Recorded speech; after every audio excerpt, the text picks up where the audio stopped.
My gosh, where do I even start? And that's when I knew I should probably warm up my coffee because this is going to be a minute. You really need to know how to begin, how to end, and what goes in the middle. And that's what we're going to talk about in this episode of Leading Leaders. Stay tuned. Master the StoryPower method to captivate your audience, improve workplace culture, and 10x your fundraising. Scan the QR code to book your first coaching call or visit StoryPowerCoach.com. Subscribe now for access to our extensive media library of leadership lessons promoting faith, family, and freedom. Begin your personal growth plan at StoryPowerAcademy.com for leadership development and communication skills training. I'm J. Loren Norris with Leading Leaders Podcast.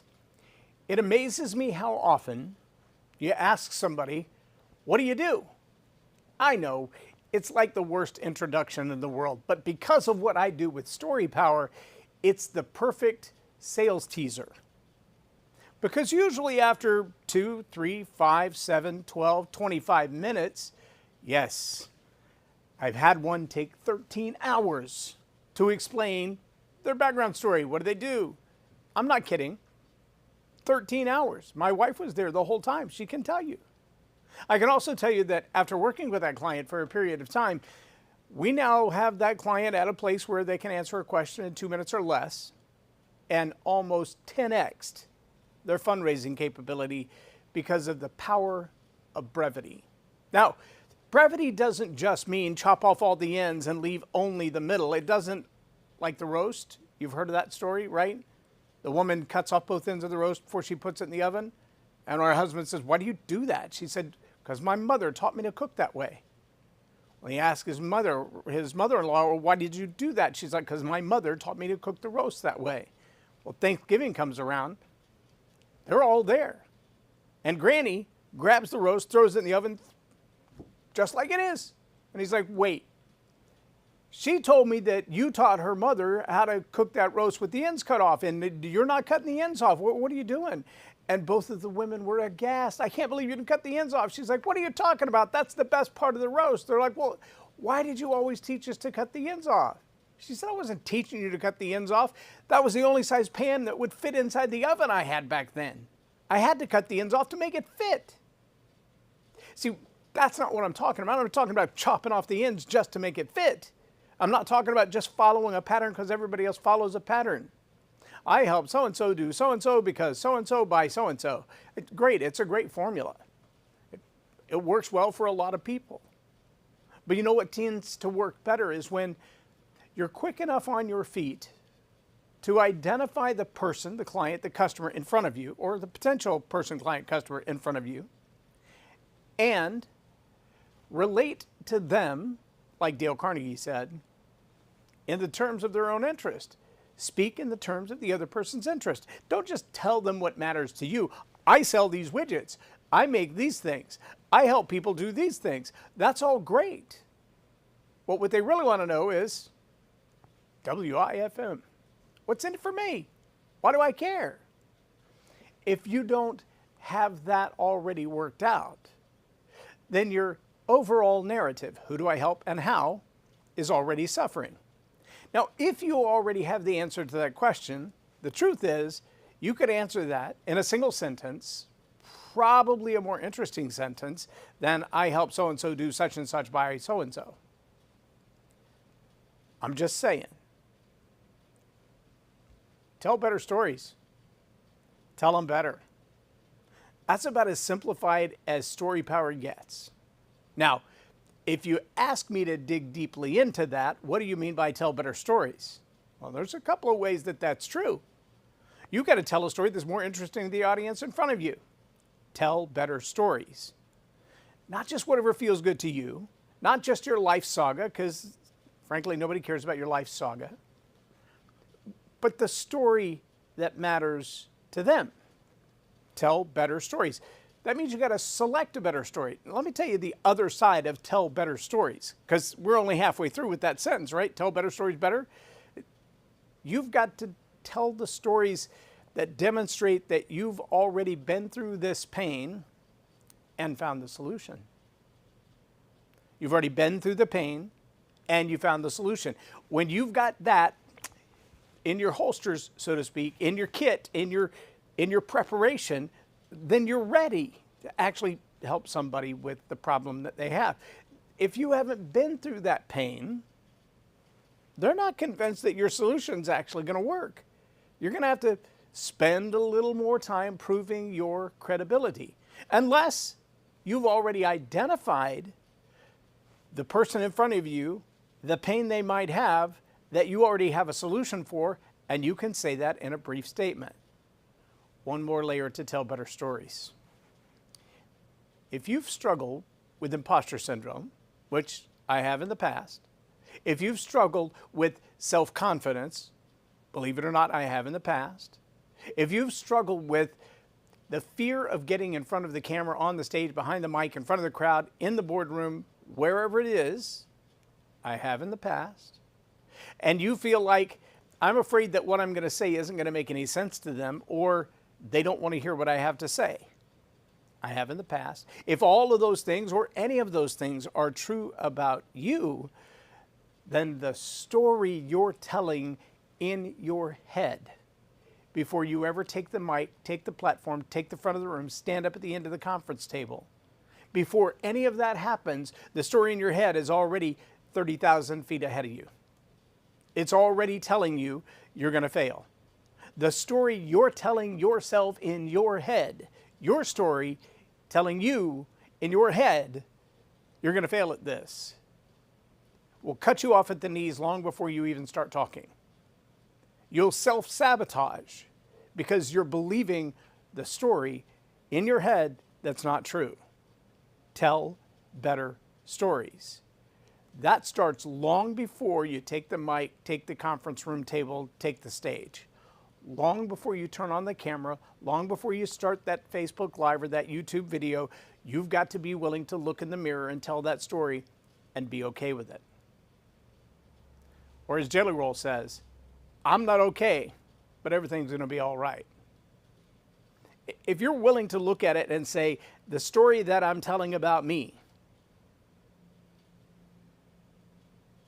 it isn't true yet, but it's going to be. Faith is the substance of things hoped for, not yet seen. I have faith that if I practice this long enough, I'll be really good at it. I have faith that if I continue to study my craft, I'll be better at it. I have faith that if I offer my services to people, it will genuinely help them because it's what helped me. If you are telling that story long before the invitation to speak comes, you're going to be way ahead of the curve. Now, when you get that moment and it's time to stand in front of the crowd, stand in front of the camera, stand there with the microphone in your hand, stand at the conference table, ask the girl out, whatever that moment is. If you're telling a better story to you before you get there, the story you tell will be better as well. Why? Because it's already rooted in confidence, not arrogance. It's rooted in the ability to know whether this fails tremendously or succeeds incredibly, I'm going to be okay. And when you've got that level of confidence, again, not arrogance, just confidence, that you've done your homework, you know what it is that you're talking about, you can begin to do things with the stories you're telling. You can select a story where the characters in the story, the event in the story, the incident itself looks like the people around you, looks like the person you're talking to. And all of a sudden that story seems like you're talking to them about them. And I don't know if you know this or not. I remember from being a kid, and I've watched my kids and my grandkids repeat the process today. Maybe it's just a family thing, but I think it's a human psychology thing. Dale Carnegie said the sweetest sound, the sweetest word to any person on earth is their own name. There's something about being acknowledged, about being recognized, about being honored, lifted up. And when you tell a story about one of your kids, grandkids, neighbors' kids, and they can hear you telling that story, they perk up. You'll see their face light up, their eyes get bigger, their ears seem to grow like little radars. They want to hear every word you have to say about them that's good and positive. That's a better story. When you can identify a story that looks like, sounds like, feels like the person that you're trying to connect with. And when you tell that story in a way that makes them look better and feel better about themselves, they find you interesting. Not because you're interesting, not because I'm interesting, but because I'm talking about them in an interesting way, and they know that I've acknowledged them, I've valued them, I care about them, I'm investing in them. Now, when you can take that concept, put together a little story with a little bit of interest, have the context, have the clarity, have the content that's entertaining, speak about your credentials and your credibility all in that one place, you've got a very powerful story that causes people to go, I want to know more about you. And without cutting the ends off the roast and just giving them part of it, if you craft that story properly, you can craft that story in such a way that in 30 to 90 seconds, you can tell a story that involves or implies involvement of the person that you're talking to, or the group that you're talking to, or the crowd that you're talking to, and allow them to feel like I've kind of been in a moment like that. And when you can do that proficiently, because you're telling yourself better stories, so you have confidence, you're practicing telling better stories, so you're getting in the habit of telling better stories, then people don't take a deep sigh, reach for their coffee, and hold on for a very long, boring ride while you explain the litany of what you do. It's fascinating to me. I get on these calls, webinars, Zoom calls, et cetera, and I'll hear the person hosting the call. Forbes Riley is probably one of the most fascinating to see her do it, but I've seen dozens of other people do it. Grant Cardone's team does it. Pete Vargas's team used to do it. I would watch them ask somebody, so tell me about you, what do you do? And the answer would take 15 minutes. They would be told up front, you get a minute. They'd be told during the process of that minute, or at the 2-minute mark or the 3-minute mark, okay, we need to wrap this up and move on to the next person. I think I get it now. Let me give you some feedback. And people, but you need to know this part. But you need to know this part. But you need to know this part. And by the time we're done, we know everything about their great-grandmother's cat and what they had for lunch yesterday and everything in between. Nobody cares. I mean, I don't mean to say that dispassionately. I don't mean to say that with no empathy. What I mean is, what people really want to know is, if you're going to talk to me, what am I going to get out of it? What's in it for me? If you don't answer that question within the first 30 seconds, even if they're still staring you in the face, the odds that they're thinking of the dishes or the laundry or what time they have to pick up the kids from soccer running through their head, competing with your story, is really high. And trust me, once they've tuned you out, but they are still looking you in the face, it's almost impossible to get them back, to get their attention back, to get them to care about what you have to say. The same story over and over. If you've got 15 people in a networking meeting and you answer every one of them exactly the same, it's kind of like the old marketing faux pas, right? Who do you help? Everybody. Then really you help nobody. Because if you don't know who it is that you help enough to speak their language. When I went to Brazil to do leadership training, because I was part of the Maxwell team, in Brazil, I traveled with some people from Texas. You know what's really common in Texas? Speaking Spanish. Almost all of our public schools teach Spanish as an elective. You can get 1, 2, 3, even 4 years of Spanish. You can become very fluent in Spanish, even if you look like me. I didn't. I tried. I didn't work hard enough at it, to be honest with you. But my friends that went with me to Brazil, they're like, I already speak Spanish. This will be easy peasy. And the first time we sat down for lunch and they looked at the menu and they're like, that's not Spanish. I'm like, well, that's funny because they speak Portuguese in Brazil. Not the same language. I don't know what to tell you, but your best Spanish ain't going to cut it. Let me translate that concept to the reality of marketing. When you tell a story to a client, it should be in their language, about their interest, about their pain, about their problems, about how you address their problems. What can you do differently for them? Last month, I was in Milwaukee speaking to a group of Christian coaches. Next month, I'll be in Dallas speaking to a group of real estate agents. Now, how in the world can I serve both of those audiences? I provide the same service to both of them. But one of them speaks Spanish, so to speak. The other one speaks Portugal, so to speak. They have their own internal languages. They have their own issues and challenges and problems, which telling better stories better can solve. My job as the service provider is to identify the problems, identify the pain, and teach them to apply the solutions that I've created to the pain and the problem they have. I have to learn to speak their language, their industry language, their pain language, their problem language, and offer them a solution in their language. That's why one elevator pitch doesn't usually cut it. Yeah, it will weed out the people who don't need your service. But chances are you probably could have helped them with something, but because of the way your elevator pitch is crafted, you only have one pitch for 1,000 different potential customers. And only 100 of those potential customers identify with that pitch. That doesn't mean all 1,000 of them are not interested in you. Tell better stories also includes looking at the audience in front of you and asking, what do I offer that would serve them? How could I help them make their life better, save them time, save them money, make them more money?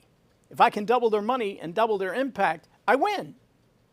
If I can double their money and double their impact, they win. Zig Ziglar said it, help enough people get what they want out of life, and you will get what you want out of life. This is not complicated stuff. The challenge for most people is they've memorized one elevator pitch. And then they feel like because my elevator pitch didn't land, they didn't pull out their credit card, they're not ready to sign up right now. They don't want to buy my thing right now. They don't want to schedule a consult right now. They don't want to join my program right now. Then my elevator pitch has failed. Therefore, I need to over-explain everything on the backside of my elevator pitch. No, don't do that. Don't do that. But I would encourage you to tell better stories and tell them better. So what is the other half of that? What does it mean to tell them better? I'm going to give you 3 really practical steps that you can apply to any story that you tell with a timer to instantly increase the value of that story and the likelihood of it connecting. Now, I'm also going to tell you that the meat in the middle. So I'm going to give you a beginning, a middle, and an end strategy. If you'll apply these 3 strategies, instantly every story that you tell will notch up in its quality and its ability to connect and lead to the outcome that you want, without overwhelming the person you're talking to. So I want you to apply these 3 things, but I also want you to know that in the middle, in the StoryPower Academy, in the StoryPower Online Masterclass, in the 6 weeks StoryPower class, what we teach is that in the middle, there's a whole lot of work to making sure that what you put in the middle is ready to go. As an example, I can't just go to the freezer and grab that little plastic cylinder, frozen hard as a rock, of ground turkey meat or ground chicken or ground beef, sprinkle some salt and pepper on it and stick it in a taco shell and call it a taco. I mean, does it fit in the taco? Perhaps. I mean, I could easily make a burrito out of it. That size of beef is about what you get at Chipotle, right? In fact, once they wrap it up in the foil, it kind of looks like that. So if I took that frozen slop of round ground beef and I threw it in a tortilla and I wrapped it up and I put the foil on it, you might think, wow, that's a burrito. Until you try to bite it. And you realize that the middle is there and it fits in the wrapper, it fits on the inside, it fits in the 30-second time, but the middle isn't prepared. It's not seasoned, it's not cooked, it's not crumbled. It doesn't have any salsa in it. It's got no cheese, got no lettuce and tomatoes, got no chopped onions in it. All the good stuff that makes a taco or a burrito perfect. A little cilantro sprigs, a squirt of lime. See, all of those things are the crafting of the taco. Have taco shell, have ground beef, got taco? Well, kind of. But it's a whole lot better when it's got some seasoning. It's a whole lot better when it's got some accoutrements. And so the crafting of the story, that's what we learn to do in the StoryPower Masterclass. That's what we learn to do at the StoryPower Retreat. That's what we learn to do in the 6 weeks of StoryPower. We walk through the process of crafting your story so that you don't just have a story that fits these basic 3 parameters, but what's in the middle looks and feels like taco or spaghetti sauce or whatever it is you want to do with that meat. But if you just take the frozen hunk of meat and you put it in the container, the uncrafted, unprepared, unembellished. And I don't mean adding stuff to it that doesn't belong there. I don't mean making stuff up. People try to embellish their stories and you end up with a lasagna and a taco shell. That's not what I'm talking about.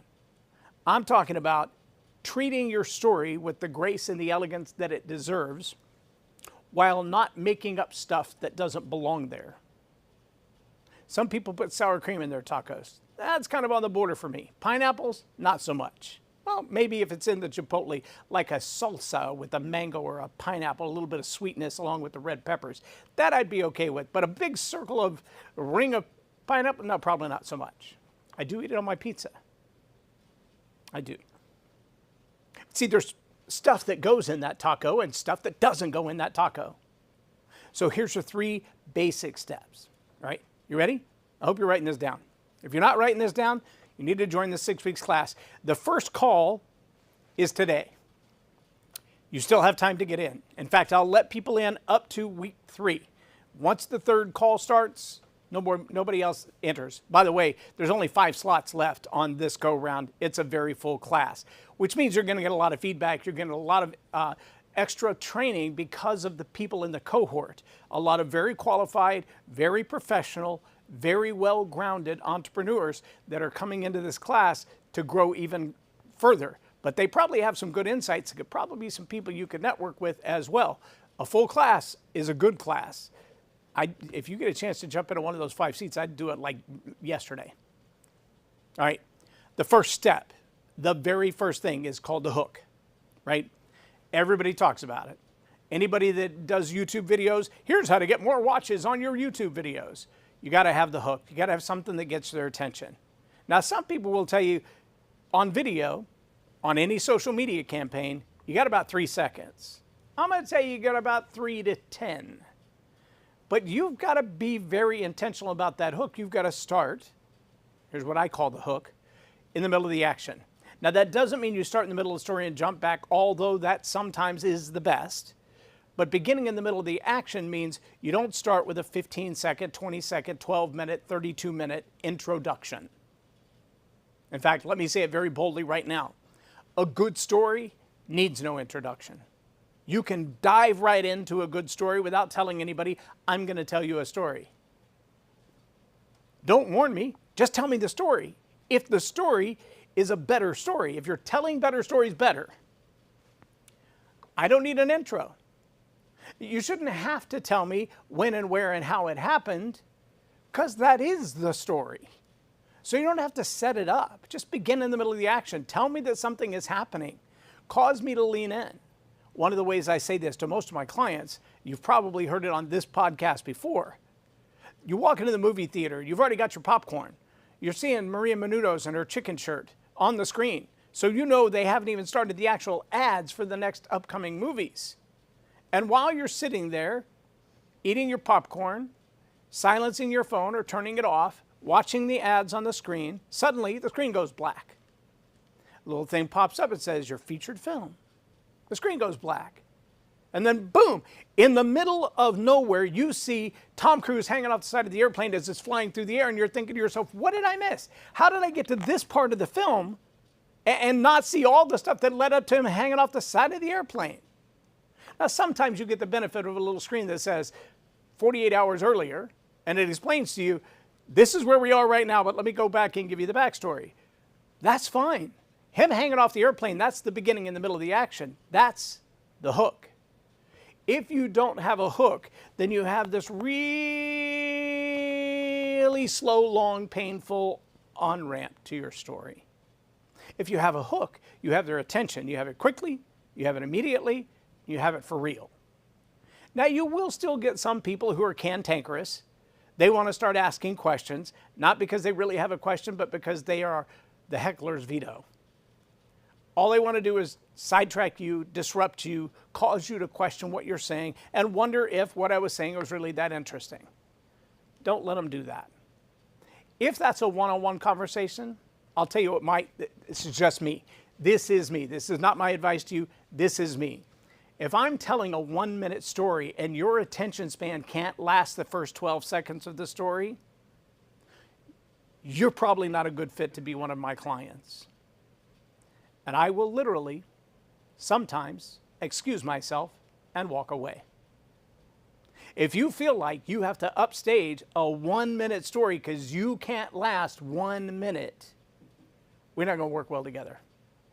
If your patience can be exhausted in 12 seconds or your attention span doesn't go that long, we ain't going to work well together. Love you. See ya.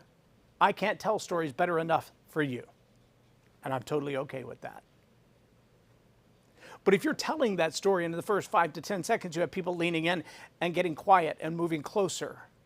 Whether they're sitting in the audience or they're leaning around the conference table, when they lay their pens down to look at you because they don't want to miss anything because they feel like you've already started and they weren't ready for the start because they were waiting for an introduction or an on-ramp or a 15-second, and so I'm going to tell you a story about blah, blah, blah, blah, blah. No, begin in the middle of the action. Number one, that does compress your time, so you've got more time on the clock to get to the taco meat of the story. Now, let me give you the end as well. Begin in the middle of the action, end with a call to action. If what I said in the midst of this story means something to you, resonates with you, identifies a problem that you have that you believe I might have the solution to, if you want to connect with me deeper, here's what I want you to do. Here's how it's going to benefit you. Now, it may not be go to my website, scan my QR code, buy my product, meet me at the back to get my book, meet me at the back to sign up for my program. It might be something that tangible, financial, transactional. It might be, listen, if you're tired of people ignoring your story, tell better stories better. If you'd like to know how, I can teach you how. That's a call to action. That's a 5-second call to action. That doesn't take a whole lot of time. And you know what that means? It means if I got a 10-second hook and a 5-second call to action, I've used 15 seconds out of 1 minute. I got 45 seconds to craft a story. In that story, you want to pivot. In that story, you want to move from where I was to where I am in a sentence or two, only so much as they need to hear you've been in the same pain, you now have a different result. The more time you can spend identifying their pain, the more they know you get it. And if you can spend 20 or 30 seconds describing what that pain was in such a way they're like, dude, me too. Me too. What, do you live in my life? You've been following me around with a camera? How do you know that's what's going on in my world? Because it went on in my world. And when you can identify that in a quick story, in a way that people are fascinated and they connect because they know he's telling my story. She lived my life. She gets it. The difference is she already has a solution I don't have. I need it. See, begin with the middle of the action, end with the call to action, and in the middle of that, craft a story worth holding on to. A story that's so good people want to retell it. A story that's so good it reminds them of a story from their own life where they go, I've been through that myself. I could tell exactly the same story and it would be true about me. But the difference is you already found a solution that I haven't found yet. I love listening to Myron Golden. And when Myron Golden says, I learned that YouTube will pay you for videos. I didn't know you had to push a button. And so when I pushed a button, the first month we made over $300. Now they make over $350,000 on YouTube videos. I would like to learn that. As of this episode, 1,836, we have recently just crossed the 175,000 downloads on Spotify. We have about 3,500, 3,600 subscribers on Spotify. And as of today, we got our invitation to partner to actually be monetized on Spotify. Now, back in the day, more than 10 years ago, I was monetized on YouTube. And apparently I said something that made them mad, and I woke up one day and went from 10,000 viewing hours and 2,500 subscribers to 102. And 10 years later, we still are not back up to 300. That'll be our next focus. But right now, I'm happy with the Spotify growth that we've seen this year. And I want to continue to do that. And you know what I find? Adding value to people. Learned this from Myron. When you're adding value to people, when you're serving people, when you're giving, just like this podcast, what did you pay to watch this? That's right, nothing. Because I don't charge to watch this. I don't sell sponsorships except for our own programs within this show. Now, if Spotify starts monetizing it, they may be inserting things in there, but I didn't sell them. Spotify did. And Spotify put them in our show because the quality of the show, 2,400 viewing hours last month. That's 74 hours a day of people watching this show. That's not bad. That's not the magnitude of influence that I want to stop at, but it's not bad. I can tell you this. If your intro, if your elevator pitch, if your this is how I get people to decide whether they want to do business with me or not, demands that they freshen their coffee before they get into that conversation with you, takes so long and leads them down a boring path, has an on-ramp that looks like the takeoff of a C5, chances are you're not going to keep them. You're not going to grow. Your opportunity to serve them is going to be diminished.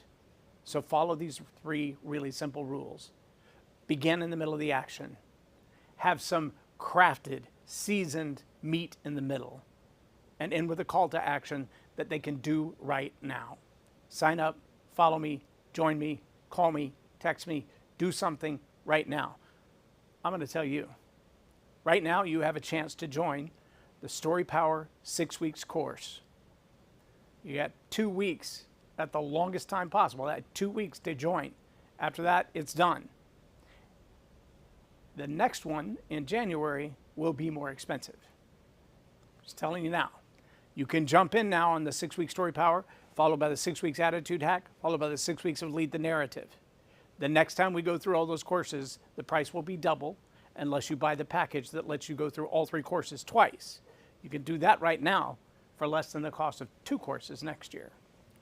I'm just saying, it's 18 hours of training on communication, brand, culture, and how do we change the world through the stories that are inside us. Tell better stories better. Begin in the middle of the action, season the meat, end with a call to action. I'm J. Loren Norris with Leading Leaders Podcast for Tell It Like It Is TV. Have a blessed day.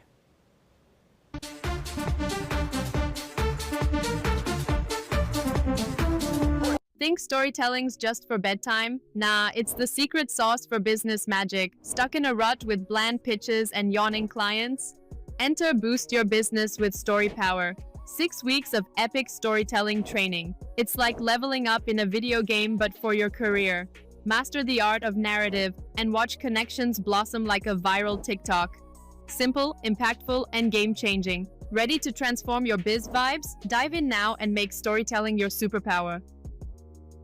Subscribe now for access to our extensive media library of leadership lessons promoting faith, family, and freedom. Begin your personal growth plan at StoryPowerAcademy.com for